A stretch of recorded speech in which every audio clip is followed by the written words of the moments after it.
নমস্কার, আপনারা দেখছেন ব্রেকিং নিউজ। সঙ্গে আমি আছি আকাশ চক্রবর্তী। বজ্রবিদ্যুৎ সহ হালকা বৃষ্টির সম্ভাবনা।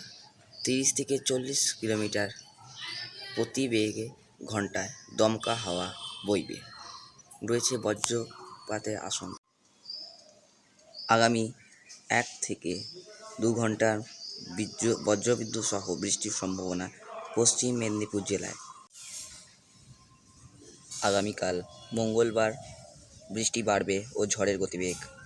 শিলাবৃষ্টি সহ কালবৈশাখী সম্ভাবনা দক্ষিণবঙ্গের 7 জেলায়।